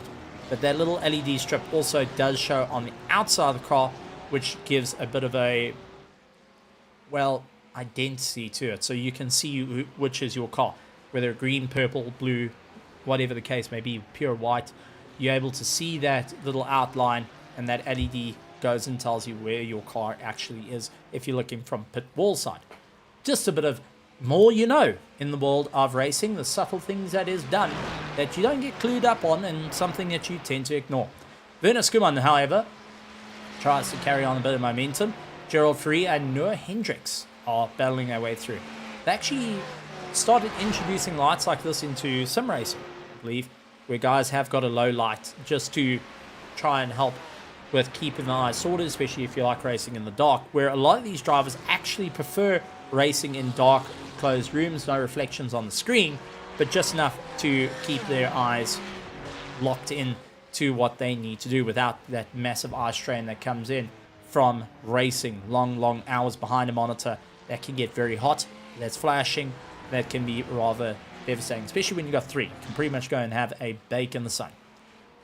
Moving on though, let's get back to the race at hand. Julian Familiaris, Justin Nieloff, and Luke Lucchese going and fighting out. So far, Justin keeping a good pace ahead of Luke Lucchese. We'll be happy for that one. Werner Skuman lying in 4th place. Now, Luke Lucchese running in 3rd is going to be an interesting one compared to the likes of Julian Familiaris. It's one I do want to quickly work out, because he's running in 3rd. That means he's going to score 64 points. Now, 64 points at 340 means that he is going to be on 404, and Julian Familiaris on 316, plus that beautiful full range of 75 points will be 391. Ooh, so close. So close for that championship fight. And unfortunately, Julian just out of the ranks there to be able to get in for the fight, to do any sort of damage to Luke Lucchese's 340 that he will be extending and will be holding. So at current, it will be Urium Pissoir, Justin Eloff, Luke Lucchese, and Julian Familiaris in 4th place as the running order for the championship at current. Anything can happen though, and that's one thing about racing. You may have that one moment that comes out and changes the entire bit. One slip, one move will lose it out. So currently, Luke Lucchese, looking for that silver, will have to beat Justin Eloff in that 2.2 second deficit. He's going to have to beat it out with the dying minutes of this race. An hour and 20 minutes of racing, which is just about a stint that you can do in these GT3 cars. Most of the drivers used to this type of stint in endurance racing will be trying to figure out how much more do they need to push, how much more is left in the tank, as Werner Skuman, Gerald Ferree, Noah Hendricks getting battled with the likes of Bert Kildenay. So started split from 4-car train into a 2-car. They're going and closing out. Bego Krubler up against Yasin Ishmael, and it does look like Yasin able to close ranks there, holding that top 10 at the moment, but Bego Krubler is going to be fighting his way through. Johan Bego Krubler, no such, contact between the two. Yasin, a big moment for him, and Bego Krubler going and getting that pass. See if we could try and take a look at what happened. Oh, the rear just snapping out underneath Yasin, put him into the wall, and Bego Krubler nearly into the back of him. So it was so close to the contact between the two of them. Luckily enough, Bego Krubler was able to get away, but that horrible snap through the likes of Jackie X put Yasin into the wall at a rate of knots, and now having to be towed back in this race. Man, come on, Yasin, get that car out. It's into the last dying seconds. It's going to be a long tow time for him, but it can be a quick repair work in the pits to get that car out and going and finish out the championship. Gerald Ferree, quick flash towards Werner Skuman saying, listen, buddy, I'm coming for you. Don't back it off right now. You're in for a tough time. Werner Skuman going to try and put the power on and break away through the hairpin. He was a little bit quicker, but can he get that bit of momentum on the way through? Heading up towards Eau Rouge, Skuman really puts the power down, and Gerald Ferree, second time out in the championship, still putting in for the fight. He's done brilliantly well in the M2s, in his second time in the GT3s here in the championship, and so far putting in a great effort. Noah Hendricks trying to snap the toe of Hildenace, who was unfazed at that point, said, well, listen, buddy, you can move left, you can move right, I'm continuing my line, and I'm going to make sure that you do it, because now you've just told me that you are watching those mirrors. You told me you're nervous about me in your mirrors, and that's why you're trying to snap that toe. Guess what? I'm going to come back at you at a rate of knots. I'm going to make life rather difficult and rather personal very quickly as we head into Jackie X. Noah Hendricks goes out a little bit wide, a little bit of touch of dirt for Hildenace as he tries to carry a lot of momentum in through Pouan, back onto the throttle, carries a lot of momentum through, wide out of the corner, tries to bring it back, and Noah Hendricks really trying to lock it down early on here. Hildenace will be trying everything he can, looking for the inside. Couldn't quite get it. A bit of understeer of the Porsche starting to creep in the front, not biting as much as he would like it to, and we'll have to just see how he can get the momentum in through the double right-hander at the bottom of Spa before they start getting onto the throttle. Oh, very wide on the exit, and just keeping it all together. Any further, he would have bottomed out that car and thrown it into the dirt, as we did see Gerald Ferree landed up with that problem a little bit early on in the race as they maintain. But Luke Lucchese, how's that? Much quicker than Justin Eloff, is now 1.7 seconds off the bat. 10 minutes to go, and the drivers are dialing up the wick for the final laps of this race. It is all or nothing for the championships, and it's going to be a wild one. Gerald Ferree all over the back of Werner Skuman. The Panacity team going and clawing at the bit. Yasin Ishmael, though, give it up for the Oak. He is getting back out there and will continue on the drive. Fantastic to see Yasin back into this race and will be continuing on the drive all the way through. Fantastic stuff and hats off to him. In proper racing on the order there. And good to see Yasin in for the long shot as he continues on his drive to finish up this race all the way through. He's down in 14th. He's had some rough luck in the race, but wants to stick it out, and that I take my hat off to. Well done. See it through to the end. From green to checkered, folks. That's the main rule of the race. Werner Skuman, Gerald Fourie both putting a wheel wrong, and now that's allowing Noah Hendricks to start closing up the gap, along with Bert Gildenaes, Jacques Sever down in 8th, Bradley Searle in 9th, Bego Krobler in 11th, in 10th, Werner Swart in 11th, Nico Killerman, Willem Buerta, and Yasin Ishmael rounding out the pack.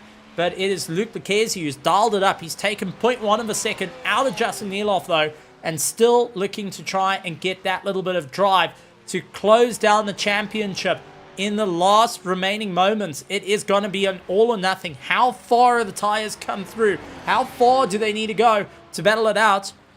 It's going to be a wild one. Noah Hendricks and Gildenaes all over the back of one another, and Gildenaes in 7th position is coming into this with a huge amount of pressure, as he is currently lying 5th in the championship, 223 points. Bego Krobler is behind him in 6th in the championship and is down the order. Bego Krobler is lying in 10th, so he's done enough to break away from them. But can he keep this momentum? Any bit of points will help out, and Noah Hendricks at the moment is bringing him a little bit too close to slip out of those positions, as Noah Hendricks is just head down, keeping it going. Just trucking on at the moment, trying to see where he can get that little bit of drive, as Werner Skuman and Gerald Fourie, they're still keeping nice and close to one another. But there's Yasin Ishmael, who is keeping on the drive. He will be a blue flag, but the blue flag rules state it's up for the faster car, the passing car, to get past safely. The blue flag needs to not fight for that position. Needs to maintain a predictable line, stay on the racing line, and just go through. If you do something unpredictable, you're going to land up in a world of hurt. So rather stay on your line, little lift, let the guys gain, get past, done. And that will be easiest on the straight. Let them use that slipstream, get past you, and continue on with your race. And for Noah Hendricks, that is what he's going to be hoping, is that slipstream, and to go quick, trying to break it out, and then switch left, switch right.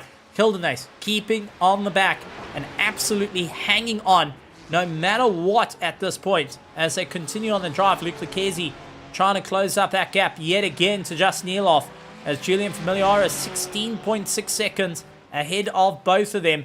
Werner Skuman lies in 4th. Gerald Fourie is about a second behind Werner Skuman. Noah Hendricks and Gildenaes, our closest fight on circuit by 0.3, 0.2 of a second. And Noah Hendricks just trying to get that rear to settle in underneath him. And Gildenaes not backing down around through Puon, keeping the absolute power down. We'll figure out what's going to work out for them on the way through. Oh, yellow flags coming in for Willem Buerta, as we just want to keep an eye out on Gildenaes and Hendricks at the moment. But Buerta getting some yellow flags, and looks like he is possibly still going. And I think he may have just gone a little bit sideways. Willem Buerta into pit lane, so something desperately went wrong with that car. Let's quickly cut back and see what happened. This is through Blanchemont for the Porsche, and the rear stepping out. Fishtail brings it back nice and slowly, and will be coming back into pit lane. So definitely not having an easy time out there. We'll try and keep it going. So Willem Buerta, and we do get further reports that Willem now into pit lane, trying to get himself sorted out and get back into this race for the RDSA Esports. 5 minutes left, and it's all or nothing for a whole lot of these drivers. Julian Familiaris in first, Justin Nieloff in second, and within the same shot, 1.3 seconds behind, Luc Leclerc doing everything he can. Werner Skuman, Gerald Fourie, with Noah Hendricks battling out with Bert Gildenaes, Jacques Sever, Bradley Searle, along with Bego Krobler, Werner Swart, Nico Killerman, Yasin Ishmael gaining a position over Willem Buerta, who comes out of pit lane and is standing on the gas. He's got a bit of damage to the front end of that car, but he is going to be pushing it all the way through at this point and not going to be backing down out of the fight, as he does see the likes of Noah Hendricks and Gildenaes just ahead of him. going and fighting tooth and nail at this point, as it is turning into a wild drive of who's got something left in the tank. How far are they willing to go? Where do they need to get this bit of momentum? And it's going to be a proper run all the way through. Everyone holding their breaths. And I know that one person that's going to be holding his breath, Tenas Burtsa, the teammate to Werner Skuman, the Panassi Esports team, looking to win big here in 4th place, getting into that top 5. Werner has been just dying to get into those top running orders and really hoping that he can carry enough momentum to make it work right the way through.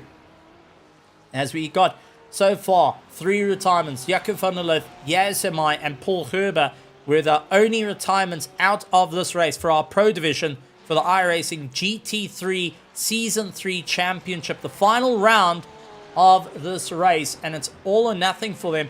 Burta going and putting a wheel off, will continue on his drive, so still a little bit of time to be had here, and drivers starting to feel that fatigue kicking in. But take a look at Luke Lucchesi, yet again, the faster lap time between himself and Justin Eloff, that 1.2 second gap. He's starting to dial it up a little bit more, trying to figure out where the pace is going to be in towards the toe. Is it going to be enough though?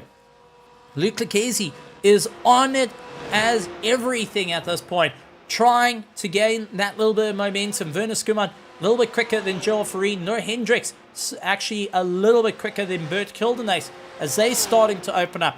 Distances starting to happen here. Pressure starting to mount. Time running out. 1 hour and 20 minutes worth of racing to be concluded for the final round of Season 3 of the iRacing Raceface GT3 Sprint Series. And this is where it gets wild. The winner of it at the moment will be Julian Familiaris, who will hold on to 4th position despite the win. He will not be able to gain into that top 3, but showing a commanding fight of 17 seconds ahead of these two that are fighting it out. If Justin beats Luke Lucchesi, he holds on to 2nd. If Luke beats Justin, he will get 2nd. This is for 2nd place in the championship for Season 3. It's coming down to the crucial moments of this race. Who is going to have enough in the tank to push themselves that little bit more, to carry that momentum across, to really stand on the power, to be that little bit closer in the fight. And there's still that close fight happening between Gildenace and Noah Hendricks. We keep going back to it because it is 0.5 of a second between them. And it's all or nothing at this point, as we do have Julian Familiaris, who will be coming around bus stop and will be going across for the white flag. 1 more lap to go. The final lap for our drivers for the last of the points, the last of the challenge. Eloff will see the white flag. It is all or nothing. Luke Lucchesi is close enough in striking distance. We'll see the white flag. It is now for the championship, folks. It is time to go. Luke Lucchesi with an 18.082. That is much quicker than the likes of Justin Eloff. He has done enough. Justin getting a far better exit out of the hairpin as they floor it, heading towards the likes of Eau Rouge. And it's got to be all or nothing at this point. Justin Eloff holding 2nd place. Luke Lucchesi trying to gain. And Gildenace enters pit lane. Gildenace enters pit lane. Gildenace is going to fall down the order. Was it a drive-through that he's received? Jacques Eva is going to go and gain a position. Noah Hendricks gets the drive. I mean, it's wild stuff. But I think Gildenace got a drive-through, and that is him out of the race, falling down out of the top 10. Gildenace, after everything, will fall out of the top 10. That is a devastating run for likes of Gildenace, and not what he wanted. Begor Krubler will be going and smiling all the way to the bank. Gildenace, oh, that slow drive, knowing that it's done and dusted. Julian Familiar is still on the run, but it is 1 second between Justin Eloff and Luke Lucchesi for the championship. Luke has got to dial it in. Through Poulon, wasn't close enough. He's got to really figure out the pace here. Got to dial it for that last little bit. That Hail Mary send needs to come in from somewhere. Justin Eloff is on the throttle as hard as he can. He's pushing it through the floor at this point and sending it all the way to China from South Africa as he buries his foot into the pedal, trying to get as much momentum heading towards Puan. But it is Julian Familiaris who will come across the line, taking the final checkered flag. Julian Familiaris wins the final race of Season 3 in the Ford Mustang. The Durant Motorsport going to be smiling to the bank on this one, but it is going to be a last-minute dive through Blanchemont into bus stop. Justin Eloff trying to keep it all together. All he needs to do to stand on the throttle, come across the line. Justin Eloff is second in the championship. Luke Lucchese takes third in the championship. Well done to both drivers. Werner Skuman for the Pandassi team has survived the onslaught, will come across the line in fourth place. Gerald Ferree will take fifth place, as we can see our driver Yassine Ishmael will come across the line. Happy for that one. Noah Hendricks will get sixth. Jacques Ever will take seventh. Bradley Searle will take eighth place. Pego Krobler will take ninth. Bert Hildenace out onto the circuit from that drive-through penalty will get 10th, along with Werner Swartz tailing on the back of him. Nico Killerman will take 12th. Yassine Ishmael takes 13th, and Willem Botha will take 14th position by the end of the race. Wow, oh wow, what a race, what excitement, and what a drive all the way through, from the highs, the lows, the chasers, everyone doing whatever they can to absolutely race it down to the wire. And what a stellar go. Julian Familiaris ends fourth in the championship and has got a big smile on his face, taking the final checkered flag for Season 3 of the iRacing GT3 Championship here in Spa. I mean, what a drive, what a race, what excitement, what a stellar moment here at Raceface.Pro. And honestly, many of these drivers can be absolutely thrilled for what they have done in the championship and how they have done so much through the order. I mean, this has been a wild one. We can't wait to see how it all goes here at Raceface.Pro. And a massive well done to the team. So, that being said, we are going to be bringing in our drivers to come and have a chat with us, to come and give us their sense of what happened out there, what was the race like for many of the drivers, and also the championship, because wow, it's been an exciting championship here at Raceface.Pro, and something we can all be rather happy that we got to see the immense fighting, the immense action, and everyone really pushing it all the way through the line, and no one yielding for any sort of moment. So we also take a look back at some of the exciting moments as we go through. But let's take a look at our results heading into it. It is Julian Familiaris with a 17.5 second gap. Takes the win over Justin Eloff. Justin securing second place in the championship. Luke Lucchese in third. Werner Skuman, Gerald Ferree, Noah Hendricks, Jacques Ever, Bradley Searle, along with Pego Krobler, Bert Hildenace, Werner Swart, Nico Killerman, Yassine Ishmael, Willem Botha, Jaco van Lith, Yaz Samai, and Pego Krobler going and getting it across the line. Absolutely tremendous stuff. We do have a couple of drivers to come and have a chat to us on their incredible efforts and what they have managed to do. And we're going to kick it off with third place in the championship and third place in the race. Let's give it up for Luke Lucchese. Luke Lucchese, welcome to the commentary box.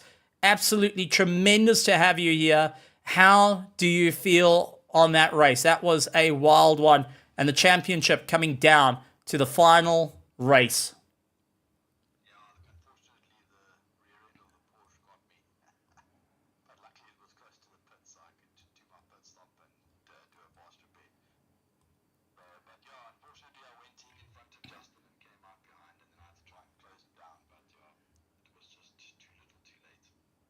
Well, I've got to say, it was just absolutely incredible to see you out there. An hour and 20 minutes in the car, plus with the competition out on the circuit. How was it? Was it a difficult race that you could feel that going into this you knew that you're in for the fight, or was it just a pre-plan of what you need to do?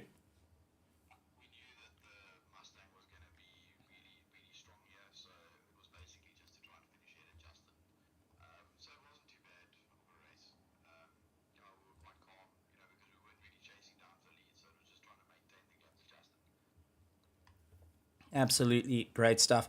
Well, that being said, a moment in the race that you feel that was one of those star moments. I mean, Spa-Francorchamps, an absolute legendary circuit by its own, and getting to race around as one of the champions, getting third in the championship, and walking away part of season three's champions.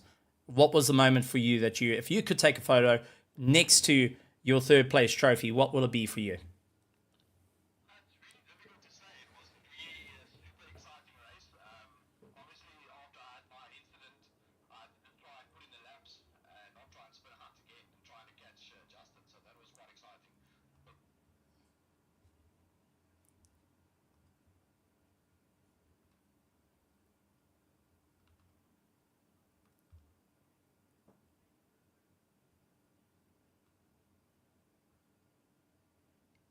Well, it's good to have you, and good to really see you fighting out in the championship and putting in a huge amount of work. Well done on the third place, and we look forward to seeing you going and racing in the future here at Raceface.Pro, but also for the incredible run throughout this championship. It's been a wild ride for you.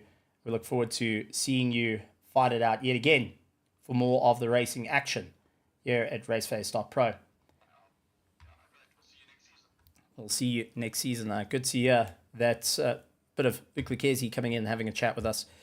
Going and reiterating, having a huge amount of fun during the course of the season, and all the hard work that's gone in for the incredible racing action, and putting in the hard fight with the likes of Justin. The sole goal for him during the course of that interview is to beat out the likes of Justin Eloff, which is not an easy thing. The drivers having to really work their way around, see where it's going to gain, how they're going to move forward in through the running order, and honestly, some great pace coming in from all the drivers. So that being said, though, we're going to try and bring in the next of our drivers to have a chat with us, and it looks like we may have had a little bit of a problem there with audio. Do apologize once again, and yeah, so reiterating, Luke Lucchesi getting that third place, quite happy on it, and sending a big thank you to all that are competing, all those that have tuned in to be part of the show,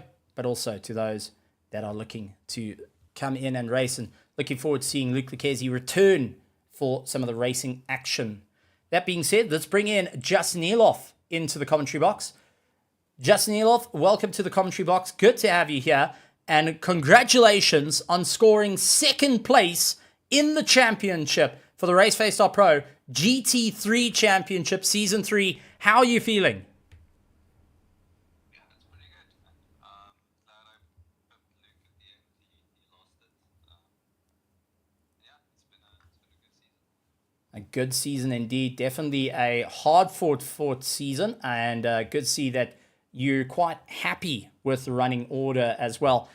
Give us your sense of how this race went, because it seems like it changed bit by bit, that you had some bit of momentum, and then other parts it tapered off.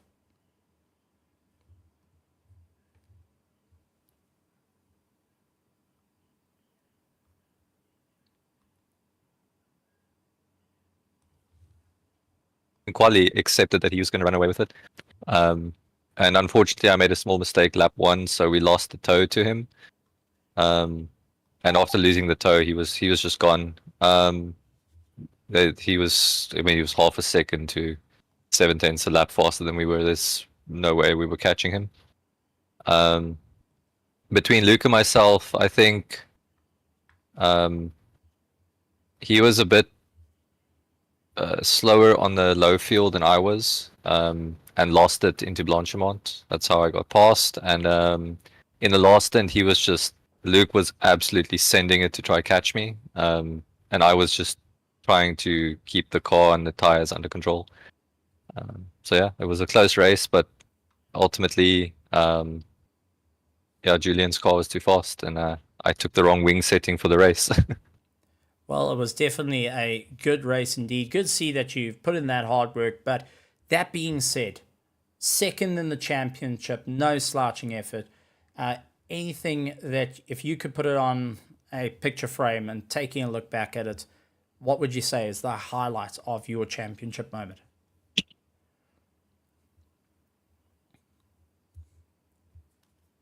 With that being said, what will be the highlights of your moment throughout the championship, Justin? And what would be the moment that you look back and say that was one of the best that you would go for? Winning Daytona, I guess. That was pretty cool. Not knowing what to expect and being able to compete with the top oaks here, that was really fun.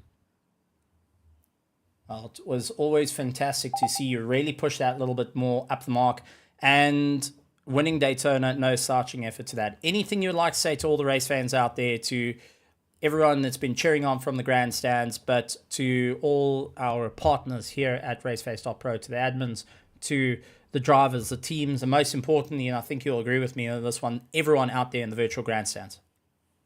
Yeah, just thanks for watching, thanks for supporting us, and thanks for hosting the league. It's been a good fun. It's been good racing. Thank you very much. Justin Eloff, second place in the championship, second in tonight's final race. And congratulations once again, going and enjoying the celebrations. But ladies and gentlemen, boys and girls, put your hands together to see the final checkered flag through in the Ford Mustang, the only Ford Mustang out there, Durant Motorsports' very own Julian Familiaris. Welcome to the commentary box, and I know the champagne is going wild as you brought the Ford Mustang home with the final win of the season. How are you feeling, buddy? Hey, Stephen. Yeah, feeling good. It was a nice race. Had to keep my concentration up quite a lot. But yeah, we just from the start just try to build up a little bit of a gap and keep my head down, and yeah, it paid off in the end. But yeah, concentration was there, and strategy had to play its role. So you can't really drop the ball. Once one big slowdown or going off into the wall, it's over. So 10-second gap means nothing if you go off in the wrong corner. Now, definitely a hard-fought fight of note, but taking fourth in the championship, you got that win underneath you. It's that final sticket of, next time you're not going to be so lucky. Any moment that you feel was quite on the ball for you, that you're quite happy with, that you would hang up on the wall with your trophy for the win here this evening? Yeah, look, I think taking anything away from the season would be today's race and Hockenheim. I think those were my two standout results, and I think Hockenheim was just a little bit more exciting in terms of the racing. But I know Luke and Justin always put in a big effort, so I didn't drop the ball tonight. Had to keep pushing to the end, and I never knew what strategy they were up to, but yeah, happy with the result, and on to the next season. Well, absolutely great stuff. Anything you would like to say to all the petrol heads out there, to the teams, the drivers, to the partners here at Raceface.Pro, to the admin who are just going and wiping the sweat off their brows now that it's all done and dusted? Anything you would like to say from your part, Julian Familiaris? Sure. Yeah, thank you to yourself, Stephen, coming out every week, commentating and supporting the league. I think it gives a lot of guys something to look forward to in the week. And to all the spectators that join the stream, and thank you guys for coming out. Yeah, and everyone behind the scenes and arranging the races for this league. And finally, to all the participants, sticking it out through all the rounds to the end of the season, really make the grid look good. So thanks to all of you, and it was a good, fun season. I hope to race against you all soon. Absolutely great stuff. Julian Familiaris, keep an eye on him. got some big racing coming up in the world. And good to have him. Julian Familiaris, absolutely great stuff. But that being said, folks, we have reached the end of the season. Yes, it's sad to say. It's sad that it's come to this. But we have come to the end of the Raceface.Pro GT3 iRacing season. It has been an absolute joy to have you guys here. It's been a joy to be around you all. And I can't say thank you enough to all our partners here at Raceface.Pro for cheering us on, for being part of the entire show, to the likes of our admin and stewards in the background working tirelessly to ensure that the racing comes to you in all the exciting ways, to be part of the great races here. It's been a wild one, and it's been that exciting race. It's been an exciting season of up and down, the thrills, the spills. To all the teams and drivers, well done for all the hard effort that you put in, all the great racing, all those stellar moments out there that just really go wild. And Noah Hendricks reiterating that, one of our drivers that just finished up, immediately jumping in to congratulate. Werner Skuman also jumping in to congratulate from the entire Pandacity team, the asymmetric racing team, Noah Hendricks going in, sending in. We heard from our top three here in the pro. We got our proms. Congratulations to Yuri Umpi Swart, who took the win for the championship here in the pros. But ladies and gentlemen, that has unfortunately brought us to the end of tonight. It's brought us to the end of the championship, and it has been one of those types of nights. It's been one of those types of excitements, and like we said, on the 14th and the 15th, we'll be coming back with some of the weekly racing, where we have got the likes of Lamar Ultimate out on the 14th. That will be on the Wednesdays. 14th of May, write it down, get ready to see it on Simgrid and such. 15th, we'll be back with some ACC, some Assetto Corsa Competizione out here at Raceface.Pro. Lots going on here at Raceface, so keep an eye on that social media. Keep an eye out on the channel. Make sure you hit that subscribe, hit that bell notification icon. Let us know, what was your favorite part of the season? How wild has it been? What has been the excitement? And if you want to join up, head over to Simgrid, look up Raceface.Pro, or head down to the description below to join us here for all the racing action. From myself, Stephen Koenig of THT Productions, I'd like to say thank you very much to everyone in the iRacing scene. And thank you to all the amazing competitors, to you guys tuning in, getting to listen, and getting to have this back and forth conversation. It's been an absolute joy to talk to you out in the virtual world, and it's been more excitement than anyone can ever have. I'm quite proud to say it, being one of the many voices, and hopefully one of the less irritating voices out there with it. Wow, what a season, what a time, what a place. Welcome to Raceface. But ladies and gentlemen, boys and girls, for the final time, say it with me, because you stuck with it every step of the way. Ladies and gentlemen, boys and girls, kids of all ages, gather round, say it with me. We'd like to say a good morning, good afternoon, good evening, and good night, everybody!